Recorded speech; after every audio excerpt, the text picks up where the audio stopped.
கோவை மாவட்டம் அன்னூர் அருகே உள்ள வடவள்ளி ஊராட்சிக்குட்பட்ட பெரியபுத்தூர் கிராமத்தில் விவசாய நிலங்களின் நிலத்தடி நீர் மட்டத்தை உயர்த்தும் வகையில் 5 ஏக்கர் பரப்பளவிலான மொண்டிக்குட்டை பகுதியில் தடுப்பணை அமைக்கப்பட்டுள்ளது.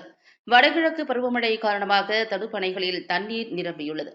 மேலும் தமிழ்நாடு அரசின் அவிநாசி அத்திக்கடவு நிலத்தடி நீர் சரிவூட்டு திட்டத்தின் கீழ் இந்த குட்டைக்கு இணைப்பு கொடுக்கப்பட்டுள்ளதால் அதில் இருந்தும் தினசரி தண்ணீர் குட்டைக்கு வந்து கொண்டுள்ளது. இந்நிலையில் தடுப்பணையில் விரிசல் ஏற்பட்டு தண்ணீரானது தடுப்பணையின் கீழ் பகுதி வழியாக வீணாக வெளியேறி வருகிறது. இதன் காரணமாக தடுப்பணையின் நோக்கமான விவசாயிகளுக்கான பயன் கிடைக்கவில்லை என குற்றச்சாட்டு எழுந்துள்ளது. விரிசல் ஏற்பட்டு உடையும் நிலையில் உள்ள தடுப்பணையை சீரமைத்து தர வேண்டும் என தொடர்ச்சியாக வலியுறுத்தியும் இதுவரை அதிகாரிகள் அதனை கண்டுகொள்ளவில்லை என விவசாயிகள் குற்றம் சாட்டியுள்ளனர்.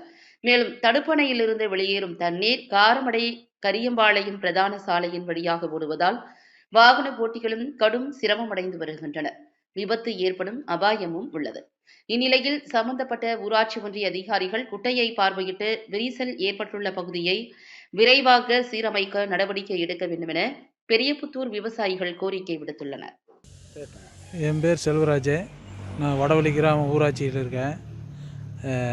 என் பெரியபுத்தூர், என் ஊர் பேர் வந்து பெரியபுத்தூர். ஆனால் எங்கள் தோட்ட பக்கத்தில் ஒரு மொண்டிக்குட்டை ஒன்று இருக்குது. அது குட்டை ஒன்று உடைப்பேறி தண்ணி வெளியேறிட்டுருக்கு.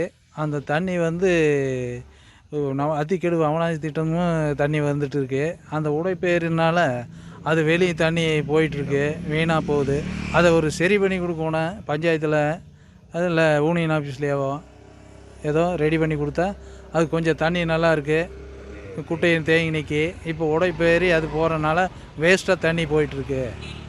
அதனால் நான் ஏதோ பஞ்சாயத்துலேயும் ஊராட்சியிலும் அன்னூர் ஒன்றியத்திலும் கேட்டு அதை சரி பண்ணி சொல்லி கேட்டுக்கொள்கிறேன்.